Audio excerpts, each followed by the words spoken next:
स्वागत है आप सभी का अपने चैनल एकलव्य स्टडी पॉइंट पे और मेरा नाम है सचिन। और आज की इस वीडियो में मैं आप सभी को आपके टर्म 2 के फिजिकल एजुकेशन एग्जाम के लिए वन शॉट वीडियो करवाने वाला हूं मोस्ट इंपोर्टेंट क्वेश्चंस की।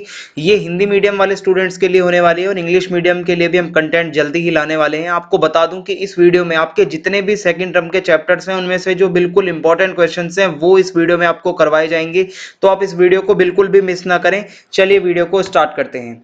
आपको बताना चाहूंगा कि अगर आपको कोई भी बात पूछनी हो या कुछ भी अगर आपका डाउट हो तो आप आके मुझसे इंस्टाग्राम पे पूछ सकते हैं। मेरा यूजर नेम आप सभी के स्क्रीन के सामने लिखा हुआ है। और अगर आप हमारे टेलीग्राम चैनल से ज्वाइन होना चाहते हैं तो class 12 ESP new group search मारना है आपको और आप टेलीग्राम से ज्वाइन हो पाएंगे। वेबसाइट पे आप सभी को नोट्स प्रोवाइड करवा दिए जाते हैं। www.eklavyastudypoint.com हमारी वेबसाइट है, तो आप वेबसाइट को जरूर विजिट करें।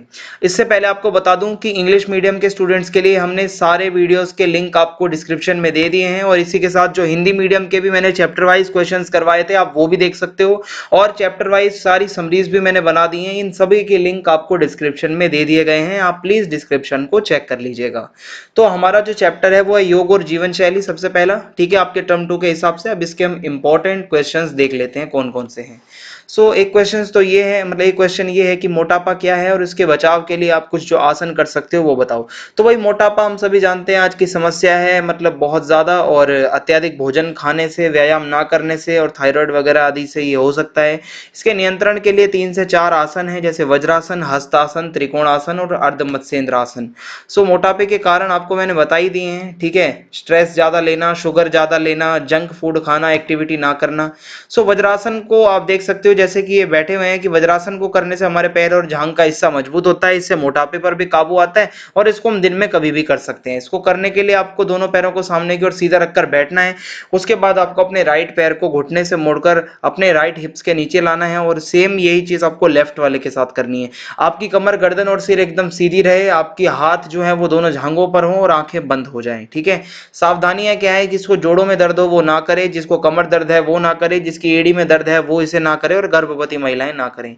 हस्तासन को अगर हम देखें तो ये पूरे शरीर को आराम मिलता है, इसे करने से कमर की चर्बी कम होती है, हमारी मोटापे में इससे बहुत मदद मिलती है। इसको करने की अगर विधि देखें तो आपको पैर मिला के सीधे खड़े हो जाना है, लंबी सांस भरते हुए दोनों हाथों को सीधा ऊपर आपको उठा के ऊपर जाना है, हाथों की उंगलियां आपके सामने, मतलब अगर आप देखोगे तो बिल्कुल उसको आप मिला भी सकते हो, ठीक है, फंसाते हुए भी उठा सकते हो।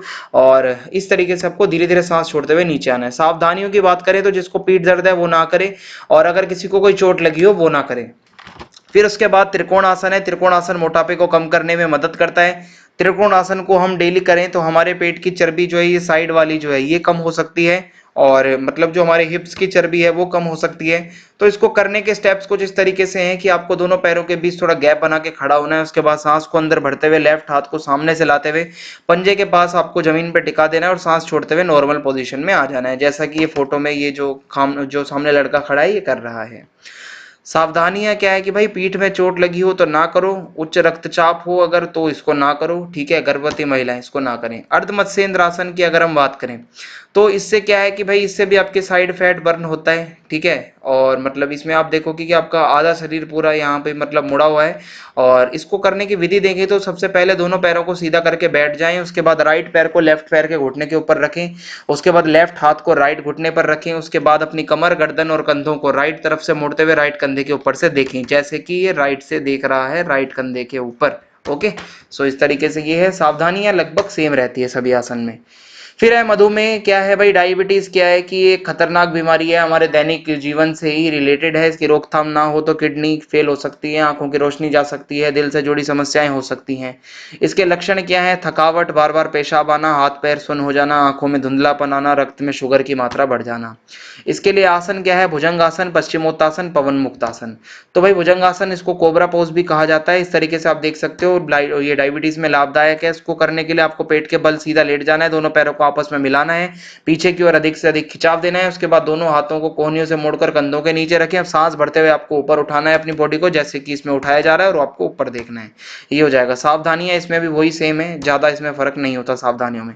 पश्चिमोत्तासन की बात करें तो इस आसन को हम नीचे बैठ के करते हैं, ठीक है। आप देखोगे नीचे बैठना है, अपनी एड़ी को मतलब बिल्कुल अंदर की तरफ ले आना है, लेफ्ट पैर सीधा रहे, सर को ले जाना है आगे की तरफ, ये इसकी विधि हो जाएगी। ठीक है, रीढ़ की हड्डी आपको सीधी रखनी होती है और अपने हाथों से पैरों के अंगूठे पकड़ने होते हैं। सावधानियां इसकी भी वही हैं, अगर आपके हाथों में सूजन हो या कोई ऐसी मतलब कमर की तकलीफ हो तो इसको ना करें, खाली पेट ना करें। और उसके बाद है, ठीक है, सॉरी, खाली पेट ही इसको हमेशा करना चाहिए, आई एम सॉरी। उसके बाद है पवन मुक्त आसन।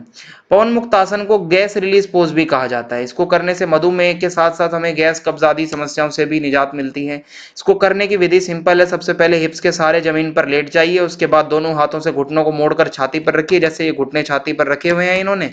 और उसके बाद सांस को छोड़ते समय दोनों घुटनों को हाथों से दबाकर छाती से टच करवाना है। सिर को उठाते हुए घुटनों से अपनी नाक टच करनी है। ठीक है, आप जैसे यहाँ देख सकते हो थोड़ा सा गैप है, इनको अपनी नाक टच करनी है घुटने से। और 30 से 2 मिनट तक 30 सेकंड से 2 मिनट तक इस आसन को करना है। सावधानियों की बात करें तो कमर दर्द वाले ना करें, घुटनों में दर्द वाले ना करें और भोजन करने के तुरंत बाद इसको ना किया जाए। फिर है अस्थमा के बचाव। ठीक है, अस्थमा क्या है? फेफड़ों से जुड़ी बीमारी है। श्वास नली में सूजन आ जाती है, नली संकरी हो जाती है, सांस लेने में दिक्कत आती है। इसके लक्षण है खांसी, सांस लेते समय सीटी की आवाज आना, छोटी सांस हो जाना। और इसका कारण क्या है? कोई इन्फेक्शन हो जाए धुएं के कारण या दवाई से संक्रमण, पॉल्यूशन के कारण हो सकता है। सो इसके बचाव करने के लिए 4 आसन है: सुखासन, चक्रासन, गोमुखासन और पर्वतासन। तो मैं आपको बता देता हूँ। सुखासन में नॉर्मल आपको बैठ जाना है। ठीक है, और इसको बैठ के आपको एक सुख की अनुभूति होती है और हमें बहुत मदद मिलती है अस्थमा में। कारपेट बिछा के बैठ जाइए, रीढ़ की हड्डी सीधी रखिए, आंखें बंद, सांस लो सांस छोड़ो, बस यही होता है इसमें। सावधानियां वही है भाई, पीठ में चोट हो, घुटने में चोट हो तो ना करें, शांत जगह पर इसको करें। चक्रासन में क्या है? इसको व्हील पोज कहा जाता है। आप देखोगे कि पूरा चक्र की तरह यहाँ पे बन रहा है। इसको करने से हमारी रीढ़ की हड्डी मजबूत होती है, अस्थमा जैसी बीमारियों में लाभदायक है। इसको करने की विधि यही है कि सबसे पहले दोनों पैरों को घुटनों से मोड़कर हिप्स को मतलब टच करते हुए रखें। उसके बाद दोनों हाथों को मोड़कर कंधों के पीछे ले जाएं। हाथों और पैरों के ऊपर के पूरे शरीर को धीरे धीरे धीरे धीरे शरीर को ऊपर उठाना है और 2 से 3 मिनट तक करना है। सावधानियां क्या है भाई? गर्भवती महिलाएं ना करें, पीठ में चोट हो तो ना करें, और जब आप पूरी तरीके से इसमें एक्सपर्ट हो जाएं तभी इसको बार बार करें। गौमुख आसन। गौमुख आसन करते समय पैरों की मुद्रा गाय जैसे लगने लगती है हमारी। ठीक है, और इसलिए हम इस आसन को गोमुख आसन भी कहते हैं। अस्थमा के लिए बहुत अच्छा आसन है। सुखासन के जैसे ही बैठना होता है। बस करना क्या है? लेफ्ट पैर की एड़ी को राइट नितंब के पास रखना है। उसके बाद राइट पैर को मोड़कर लेफ्ट पैर के ऊपर इस तरीके से रखें कि राइट पैर का घुटना लेफ्ट पैर के ऊपर रहे तथा एड़ी और पंजे का भाग नितंब से टच हो जाए। ठीक है, इस तरीके से आपको देखना है। ठीक है, और फिर उसके बाद है लेफ्ट हाथ को पीठ के पीछे मोड़कर हथेलियों के ऊपर की ओर ले जाएं। ठीक है, आप यहाँ देखेंगे लेफ्ट हाथ को पीछे मोड़कर ये ऊपर की तरफ ले गए हैं। इसी तरीके से आपको पीछे से अपना वो हाथ निकालना है और दोनों को जोड़ लेना है। सावधानियां क्या है? कंधे में अगर कोई दर्द हो, घुटने में दर्द हो, पीठ में दर्द हो ना करें। गर्भवती महिलाएं ना करें। धीरे धीरे इस आसन का समय बढ़ाएं। पर्वतासन क्या है? नॉर्मल बैठ जाइए, अपने पैर को इस तरीके से ऊपर आपको कर लेना है, दोनों हाथ को सीधा ले जाना है, बस यही आपका पर्वतासन है। ऊपर से आप देखोगे तो ये पर्वत की तरह लग रहा है। और इसकी सावधानियों में भी यही है भाई कि पीठ दर्द वगैरह वाले या कोई चोट वाले इसको ना करें। फिर है हाई बीपी, उच्च रक्तचाप। इसमें क्या है? हाई ब्लड प्रेशर में क्या होता है कि जब हमारी धमनियों में रक्त का दबाव बहुत ज्यादा होता है, प्रेशर, तो इससे हमारे शरीर पे नेगेटिव इंपैक्ट पड़ सकता है, नकारात्मक प्रभाव। इसके कारण क्या है? हमारी लाइफ स्टाइल, मानसिक तनाव और ज्यादा तला हुआ खाना, मसाले ज्यादा खाना। और हाई बीपी के लक्षण क्या है? चक्कर आना, नींद ना आना, गर्दन में दर्द रहना, गुस्सा आना। अब इसके लिए क्या कर सकते हो आप? आगे देखते हैं। ताड़ासन कर सकते हो, मैंने आपको बता ही दिया, हस्तासन जैसा ही है। वज्रासन, पवन मुक्तासन और चक्रासन, ये सारे आसन हम ऑलरेडी एक्सप्लेन कर चुके हैं। ताड़ासन में वही है भाई, सीधा खड़े होकर हाथ को ऊपर ले जाना है। ठीक है, तो ये आप कर ही सकते हो। और इसके लिए क्या है भाई? सावधानियां क्या है? गर्भवती महिलाएं इसको ना करें। आसन करते समय कोई परेशानी हो तो डॉक्टर से पूछ लें। पैर में कोई समस्या हो तो इस आसन को ना करें। वज्रासन हम बाकी करा के आ ही चुके हैं कि भाई आपको बैठना है, दोनों हाथ आपके सामने रहें और इस तरीके से वज्रासन चलेगा आपका। पवन मुक्त आसन भी मैंने आपको अभी पीछे बता ही दिया है, तो इसको आप लिख सकते हो एज इट इज। चक्रासन भी हम पीछे करके आ चुके हैं, तो वो भी आप एज इट इज लिख सकते हो। अब अगला चैप्टर है दिव्यांगों के लिए शारीरिक शिक्षा और खेलकूद। तो इसके इंपॉर्टेंट क्वेश्चंस देख लीजिए। पहले तो ये है विकारों के प्रकार। मैंने सारे विकारों के प्रकार आपको चैप्टर में समझाए हैं, चैप्टर वाइज क्वेश्चन आंसर्स की वीडियो में भी समझाए हैं, तो मैं आपको यहाँ पे दोबारा एक्सप्लेन नहीं करूंगा। बस ये क्वेश्चन ध्यान में रखना, इंपॉर्टेंट क्वेश्चन है। इसमें एडीएचडी, एसपीडी, ईएसडी, ओसीडी और ओडीडी, इसके अंदर जो भी इसकी विशेषताएं हैं इसको याद रख लेना। इनमें से कोई भी या तो 1-2 पूछी जा सकती है या पूरा क्वेश्चन ही आ सकता है। मोस्ट इंपॉर्टेंट क्वेश्चन है। आगे चलते हैं। अक्षमता और विकार में अंतर स्पष्ट करो। तो अक्षमता क्या है? कि किसी भी कार्य को ना कर पाने की क्षमता। विकार का मतलब है कोई रुकावट आना। ठीक है, किसी भी प्रकार की अक्षमता जो अगर आ जाए तो वो नॉर्मल नहीं हो सकता आदमी। हाथ कट गए तो दोबारा हाथ नहीं आएंगे, पैर चला गया तो दोबारा पैर नहीं आएंगे, और आंखों की रोशनी चली गई तो फिर वो इंसान ठीक नहीं हो पाता। और विकार में क्या है कि किसी भी प्रकार का विकार जो है वो वापिस से ठीक हो सकता है, वो विकार जा सकता है। अक्षमता शरीर के किसी एक हिस्से में हो सकती है, विकार जो है हमारा वो तंत्रिका तंत्र से जुड़ा होता है। अक्षमता के उदाहरण है शारीरिक अक्षमता, बौद्धिक अक्षमता, संज्ञानात्मक अक्षमता। और विकार के तो उदाहरण आपको पता ही है, ODD, OCD, ACD, ASD, ADHD और एसपीडी। तो ये विकार और अक्षमता के बीच में अंतर आ सकता है। दिव्यांगों के लिए शारीरिक शिक्षा का कार्यक्रम अगर आप तैयार करते हो तो कौन कौन सी रणनीतियों को आपको ध्यान में रखना चाहिए। तो दिव्यांग बच्चे स्पेशल होते हैं, उनके लिए स्पेशल ट्रेनिंग की जरूरत होती है। कुछ 3 से 4-5 चीजें मैं आपको बता दूं। खेल के नियम उनके लिए अलग होने चाहिए नॉर्मल बच्चों से, ठीक है, ताकि इनका एक इंटरेस्ट बने खेल के अंदर। और देखभाल इनकी ज्यादा की जानी चाहिए, मेडिकल जांच इनकी पूरी करके उसके बाद ही इनको खेलों में मतलब भेजना चाहिए। खेल उपकरण इनके अलग होते हैं, जैसे कि बॉल के साथ कुछ ऐसे घुंघरू नुमा कुछ बंधा होता है जिससे कि बॉल आती है। तो अगर कोई मतलब विजुअली इंपेयर्ड अगर क्रिकेट खेलते हैं तो उनको वो बॉल में वो झंझनाहट सुनाई देती है, जिससे कि उनको पता चलता है बॉल उनकी तरफ आ रही है। विकेट्स जो होती हैं वो लोहे की होती हैं। सो ये खेल उपकरण में थोड़े बदलाव कर सकते हैं हम। बेस्ट ट्रेनर हो तो और क्या ही बात है भाई, बेस्ट ट्रेनर की जरूरत होती है दिव्यांग बच्चों को स्पेशली अच्छे से बताने के लिए। तो रणनीतियों के अंदर आप ये पॉइंट्स को डाल सकते हो। फिर उसके बाद है अक्षमता शिष्टाचारों की व्याख्या करें। अक्षमता शिष्टाचार यानी कि अक्षम लोगों के साथ आप किस तरीके से व्यवहार कर सकते हो। सो सबसे पहले आपको उचित शब्दों का चयन करना चाहिए। किसी को भी अंधा, बहरा, लंगड़ा ये सब कह के नहीं बुलाना चाहिए, और इस तरीके से जो है मतलब बहुत ही बुरा इम्पैक्ट पड़ता है। विकलांग वगैरह शब्द जो है उनको भी हम ना कहते हुए दिव्यांग शब्द यूज कर सकते हैं। दिव्यांग शब्द ज्यादा अच्छा है। और उचित संबोधन यानी कि उनको उनके नाम से ही बुलाना चाहिए, जैसे कि हम दूसरे लोगों को बुलाते हैं। कोई ज्यादा स्पेशल ट्रीटमेंट नहीं करना चाहिए। हाथ मिलाना, सो व्यक्ति से हाथ मिलाने के लिए हमें हाथ आगे करना चाहिए। यदि दिव्यांग व्यक्ति का सीधा हाथ ना हो तो उल्टे हाथ से हाथ मिलाने की पेशकश करनी चाहिए, पर हाथ जरूर मिलाइए। सहायता जब ही करो जब उसकी जरूरत हो, जब तक वो स्वीकार ना करे। जबरदस्ती किसी के पीछे मत पड़ो हेल्प करने के लिए। सहायक, जब भी किसी दिव्यांग के संपर्क में जाए तो बिना किसी सहायक के दिव्यांग से बातचीत करें।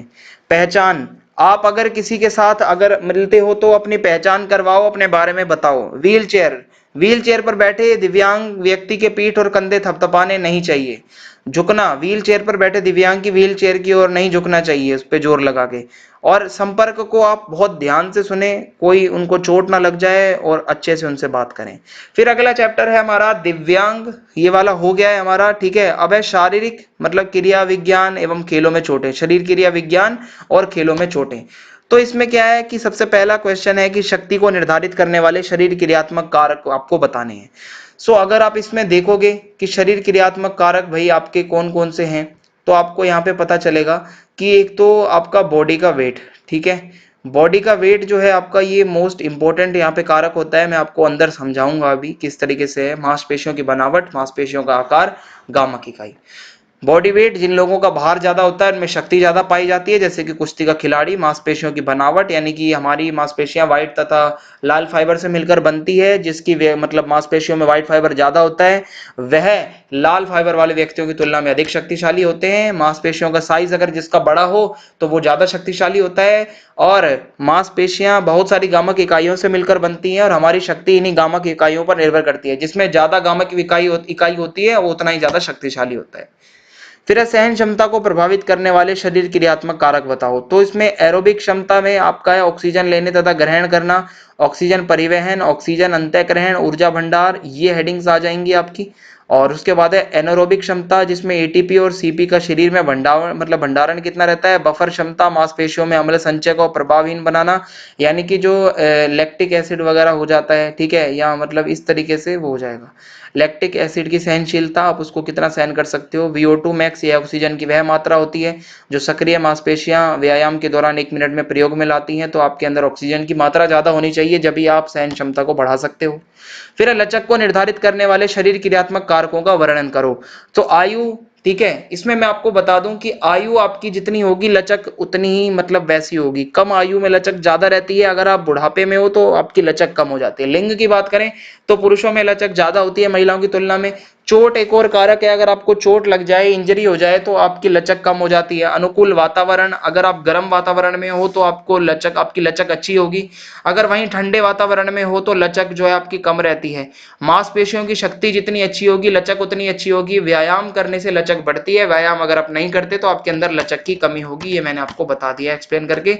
अब हम गति को निर्धारित करने वाले एक बारी कारक देख लेते हैं। तो लचक पहला कारक है, जितनी अच्छी लचक होगी उतनी ही आपकी अंदर गति अच्छी होगी। विस्फोटक शक्ति, यानी कि विस्फोटक शक्ति जितनी आपकी अच्छी होगी उसी तरीके से आपको गति प्राप्त करने में मदद मिलती है। देखिए, किसी भी व्यक्ति को तेज शारीरिक एक्टिविटी अगर करनी है तो उसके लिए आपके अंदर विस्फोटक शक्ति अच्छी होनी चाहिए, उसका भंडारण।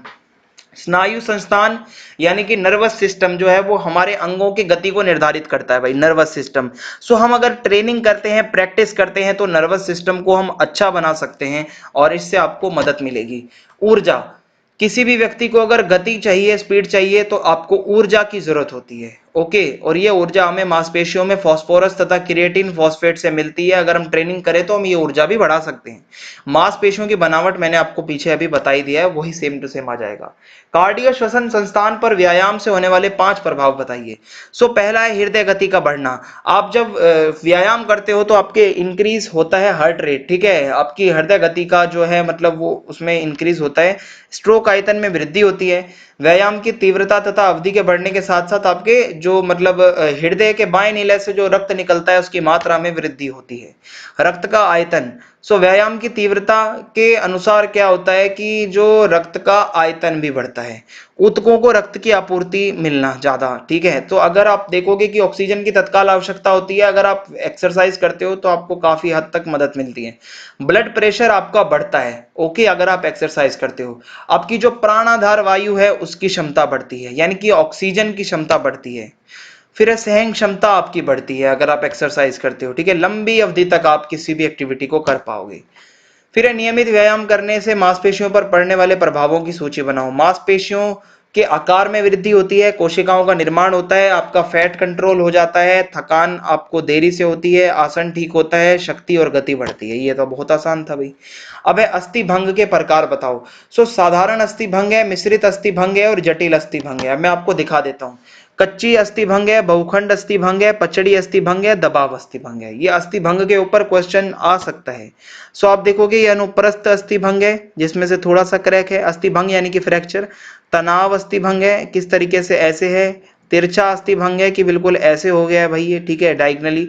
कच्चा अस्थि भंग है जिसमें ज्यादा नहीं होता है। बहुखंड अस्थि भंग है यानी कि अलग अलग टुकड़े हो जाते हैं।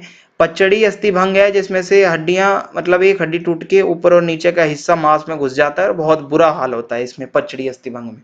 सो ये हमारे जो है कुछ अस्थि भंग के प्रकार हैं जो आपको एक्सप्लेन करके लिखने हैं। फिर है जोड़ों के विस्थापन से आप क्या समझते हैं, ठीक है, डिसलोकेशन हो जाना जॉइंट्स का।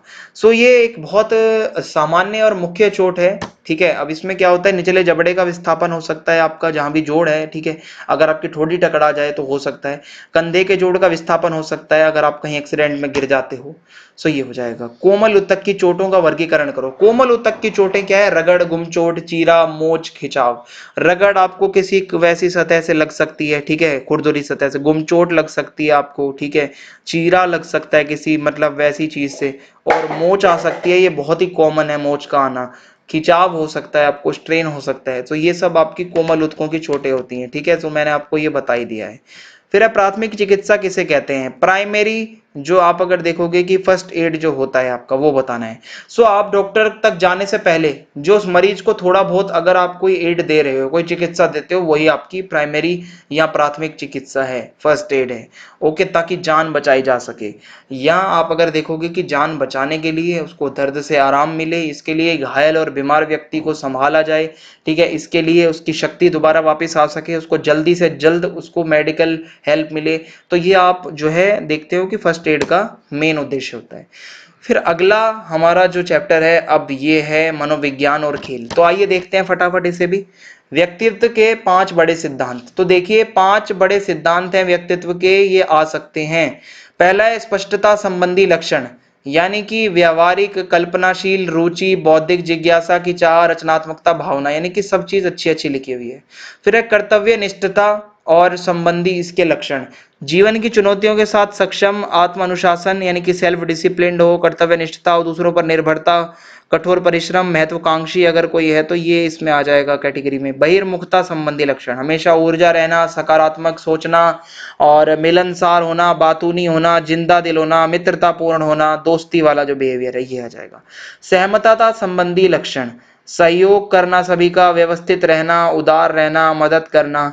मनोविक्षुब्धता संबंधी लक्षण, गुस्सा आना, स्ट्रेस में रहना, चिंता में रहना, ये सब इसके हो जाएंगे 5 सिद्धांत। फिर हेrbert शेल्डन द्वारा जो पर्सनैलिटी के वर्गीकरण को बताया गया है वो आपको बताना है। तो इसमें शरीर को 3 भागों में बांट दिया जाता है, मैं आपको दिखा देता हूँ क्या है। एक्टोमोर्फ है जिसमें शरीर पतला होता है, ठीक है, कंधे पतले होते हैं और ये लोग जल्दी मतलब गुस्सा भी मान जाते हैं। और मेसोमॉर्फ में अगर आप देखोगे सो इसमें आपका जो शरीर है वो काफी गठीला होता है, कंधे चौड़े होते हैं, वसा का प्रतिशत कम होता है, मांस ज्यादा होता है और इस तरीके से ये लोग होते हैं और हमेशा काफी ऊर्जावान रहते हैं। एंडोमॉर्फ में क्या है, वजन ज्यादा बड़ा होता है और नाशपाती के आकार के आप दिखते हो और कंधे जो है आपके थोड़े छोटे होते हैं, पेट बड़ा होता है और थोड़ा मोटापा ज्यादा होता है, सो ये आपका एंडोमॉर्फ में आ जाएगा। ये 3 भागों में आप बता सकते हो। फिर है कार्ल जी जुंग ने जो व्यक्तित्व का वर्गीकरण किया है वो बता दीजिए। अंतर्मुखी है, बहिर्मुखी है, उभयमुखी है। भाई इंट्रोवर्ट और एक्सट्रोवर्ट तो आप जानते ही हो कि जो लोग ज्यादा अकेला रहना पसंद करते हैं वो इंट्रोवर्ट हैं, शांत रहते हैं, सोच समझ के बात करते हैं। बहिर्मुखी क्या होता है, एक्सट्रोवर्ट, जो किसी के साथ भी घुल मिल जाते हैं, सोशलाइज जल्दी हो जाते हैं, मिलजुल कर काम करते हैं। और उभयमुखी क्या है, जिसमें दोनों के थोड़े थोड़े गुण पाए जाते हों। आंतरिक अभिप्रेरण और बाह्य अभिप्रेरण, मोटिवेशन आपको 2 जगह से मिलता है। एक तो अंदरूनी, आपको अंदर से मोटिवेट होने का, आपको अगर कुछ हो रहा है कि मुझे टॉपर बनना है, ये आपका अंदरूनी अभिप्रेरण है। आपको अगर कहे कोई कि मैं आपको टॉपर बनने पे आईफोन दिला दूंगा, ये बाहरी अभिप्रेरण है, मैं आपको ट्रॉफी दे दूंगा, ये आपकी बदनामी हो जाएगी अगर आप हार जाते हो तो ये आपका बाहरी अभिप्रेरण कहलाता है। मोटिवेशन के कुछ तरीके होते हैं, मैं आपको बता दूं। अगर आप उसको पुरस्कार देने के लिए कुछ कहो या नगद पैसे दिए जाएं तो उसका भविष्य में और अच्छा खेल हो सकता है। और उसकी अगर प्रशंसा की जाए तो उसको मतलब मोटिवेशन मिलता है। लाइव टेलीकास्ट दिखाया जाए किसी खेल का तो उसको ये लगता है कि भाई दुनिया जनता मुझे देख रही है, फेमस होगा अगर भाई अच्छा खेलेगा तो। और अगर राष्ट्रगान वगैरह सुनाया जाए तो भी मोटिवेशन आता है। फिर अगर किसी खिलाड़ी को स्टेडियम में दर्शक ज्यादा अगर दिखते हैं तो भी वो मोटिवेट रहता है और अगर वो खुद में विश्वास रखे तो भी मोटिवेशन आ सकता है। आक्रामकता यानी कि बहुत ज्यादा एग्रेसिव हो जाना, ये 3 तरीके से होता है खेलों में। शत्रुतापूर्ण आक्रामकता, जिसमें जानबूझकर अगर आप किसी को नुकसान पहुंचाते हो, दूसरे खिलाड़ी को हॉकी स्टिक वगैरह मार दिया आपने। बाह्य, ठीक है, बहाम आक्रामकता, अगर इसमें आप देखेंगे तो इसमें क्या है कि कोई भी शारीरिक व्यवहार जिससे किसी दूसरे खिलाड़ी को शारीरिक रूप से नुकसान पहुंचता है परंतु वो जानबूझकर नहीं किया गया, ठीक है, बाह्य आक्रामकता या इसको ऐसे भी कहते हैं। अब इसमें अनजाने में लग जाए किसी को कोई अगर वैसा खेल उपकरण तो इसको हम इस श्रेणी में रख सकते हैं। मुखर व्यवहार आक्रामकता, इसमें क्या है कि अगर आप बोल के किसी को कमेंट करके स्लेजिंग करके अगर आप गुस्सा दिला रहे हो तो ये इसमें आ जाएगा, ठीक है। फिर है खेलों में प्रशिक्षण। अब इसके इंपॉर्टेंट क्वेश्चन आंसर्स बता देता हूं। शक्ति का विकास करने के लिए विधियां, 3 विधियां हैं, आइसोमेट्रिक, आइसोस्टोनिक, आइसोकाइनेटिक, ठीक है। आइसोमेट्रिक में आपका क्या है कि जिनको करने से आपके मांसपेशियों की लंबाई में बदलाव नहीं होता, ठीक है, बदलाव नहीं होता, ये आइसोमेट्रिक है, जैसे भार उठाना, जिम्नास्टिक वगैरह। लाभ क्या है, चोट की रिकवरी में ये अच्छी होती है और आपकी शक्ति बढ़ती है, व्यायाम बहुत लाभदायक होता है। आइसोटोनिक क्या है कि इसको करते समय लंबाई बढ़ते घटते हुए दिखती है, पिछले वाले में नहीं दिखती थी। सो ये इसको करने से मांसपेशियों की लंबाई बढ़ती है, जैसे रनिंग करना, वेट लिफ्टिंग करना। सो इस तरीके से मांसपेशियां दिखती हैं हमें। फिर है आइसोकाइनेटिक व्यायाम। अब इसको क्या मशीनों द्वारा आप कर सकते हो, उसको करने से आपकी मांसपेशियों की शक्ति बढ़ती है, विस्फोटक शक्ति बढ़ती है, व्यायाम करने से सहन शक्ति बढ़ती है। सो आप मशीन वगैरह के द्वारा करते हैं। गति क्या है, जल्द से जल्द काम करना। गति के प्रकार आप देखोगे तो प्रतिक्रिया गति योग्यता, त्वरण गति योग्यता, लोकोमीटर गति योग्यता, मूवमेंट गति योग्यता, गति सहनशीलता योग्यता, ये आप बता सकते हो। इसको बढ़ाने की विधियां क्या है, त्वरण दौड़े और पेस दौड़े, आपको बता देता हूं मैं क्या है। सो प्रतिक्रिया गति योग्यता, किसी संकेत के विरुद्ध जल्द से जल्द आप काम कर रहे हो। त्वरण गति योग्यता, अधिकतम गति के साथ जल्द से जल्द काम कर रहे हो। लोकोमोटर गति योग्यता, अधिकतम गति की स्थिति को लंबे समय तक कर रहे हो। मूवमेंट गति योग्यता, किसी एक क्रिया को जल्द से जल्द कर रहे हो। गति सहनशीलता, थकान में भी आप कर रहे हो, तो ये आपका हो जाएगा। अब इसको कैसे बढ़ा सकते हो गति को, त्वरण दौड़े और पेस दौड़ें। अब मैं आपको इसको बता सकता हूँ कि ये ऐसे भी आ सकता है कि त्वरण दौड़ों तथा पेस दौड़ों को विस्तार पूर्वक बताइए क्या है। सो त्वरण दौड़ें क्या है कि जो मैक्सिमम स्पीड प्राप्त करने के लिए की जाती है, ये दौड़ें 50 मीटर तक बहुत तेज स्पीड में लगाई जाती हैं और इसको करने से पहले वार्म अप जरूर कर लें और इन दोनों को लगाने के बीच में 5 मिनट तक का रेस्ट भी जरूरी होता है। पेस दौड़ों की बात करें तो इन दौड़ों में किसी दूरी को एक ही चाल या स्पीड से दौड़ना होता है। 800 मीटर तक की दौड़ें इसमें शामिल है। ठीक है, लंबे समय तक होती है तो इसमें ज्यादा तेज नहीं दौड़ा जाता और ऐसी दौड़ों में तेजी से दौड़ने से ऊर्जा जल्दी खत्म हो सकती है, इसलिए आपको इसमें थोड़ी थोड़ी एक ही गति बना के दौड़ना होता है। लचक के प्रकार आपको बताने हैं, लचक कैसे बढ़ाई जा सकती है अब ये बताना है। सो कोई भी व्यक्ति अगर अपने शरीर के जोड़ों की गतियों का विस्तार अगर अपना देख पाता है तो वो लचक है। आराम से कोई भी कार्य कर रहा है, झुक रहा है, पीछे घूम रहा है, आपका चक्रासन वाला आराम से कर पा रहा है। सो ये सब लचक के प्रकार के अंदर अगर मैं आपको बताऊं तो अक्रिय लचक और सक्रिय लचक। अब अक्रिय लचक क्या है कि किसी बाहरी सहायता से अगर हम कुछ लचक प्राप्त करने की कोशिश करते हैं, ये हमारी अक्रिय लचक है। जैसे भार उठाते समय हम अपने किसी सहयोगी की मदद ले रहे हैं। सक्रिय लचक क्या है, बिना किसी दूसरे के सहायता के अगर हम फ्लेक्सिबिलिटी को मतलब लाना चाहते हैं, जैसे बिना किसी की हेल्प के स्ट्रेचिंग करना। ओके। स्थिर लचक क्या है कि ऐसी लचक जो स्थिर अवस्था में हो, जैसे बैठना। गतिशील लचक क्या है, जैसे दौड़ते समय लचक रहना। लचक बढ़ाने के लिए चार चीजें हैं, बलिस्टिक विधि है, स्थिर खिंचाव विधि है, गतिशील खिंचाव विधि है और पोस्ट आइसोमेट्रिक विधि है। सो बलिस्टिक विधि में क्या है आपका कि व्यायाम घुमाकर किए जाते हैं। इन एक्सरसाइज को करने से पहले वार्म अप जरूरी होता है, इसमें चोट लगने का खतरा ज्यादा होता है। स्थिर खिंचाव विधि में क्या है, इस विधि में शरीर को धीरे धीरे खिंचाव की अवस्था से लाकर कुछ देर तक रोके रखना होता है, इसमें स्ट्रेचिंग होती है बेसिकली। और गतिशील खिंचाव विधि क्या है, इस विधि में हाथों और पैरों को इस प्रकार घुमाया जाता है कि जोड़ों में धीरे धीरे ज्यादा से ज्यादा खिंचाव आए। इस विधि को धीरे धीरे स्टार्ट करना होता है। पोस्ट आइसोमेट्रिक विधि, इसमें क्या है, बड़े बड़े खिलाड़ियों द्वारा लचक बढ़ाने के लिए इसका यूज किया जाता है। इस विधि में खिंचाव से पहले मांसपेशियों का संकुचन किया जाता है। 8 से 10 सेकंड तक मांसपेशियों का फिर खिंचाव होता है, स्ट्रेचिंग होती है। सहन क्षमता के प्रकार बताइए। आधारभूत सहन क्षमता यानी कि जिसमें आप किसी भी कार्य को धीमी गति से लंबे समय तक कर रहे हो, दौड़ना, चलना, तैरना। सामान्य सहन क्षमता यानी कि जिसमें व्यक्ति थकान की स्थिति में भी हलचल करता रहे, जैसे कि एरोबिक क्रियाएं, एनारोबिक गतिविधियां। विशिष्ट सहन क्षमता, ये ऐसी सहन क्षमता है जो खेलों में स्पेशली हमें देखने को मिलती है, मुक्केबाजी में, कुश्ती में, औरों के दम खम चाहिए होता है जिसमें। और क्रिया के समय के आधार पर अगर आप अगर देखें टाइम के आधार पर तो 45 सेकंड तक अगर आप तेजी से कर रहे हो, ये गति सहन क्षमता है। 2 मिनट तक कुछ कर रहे हो, 45 सेकंड से 2 मिनट तक, ये लघु अवधि सहन क्षमता है।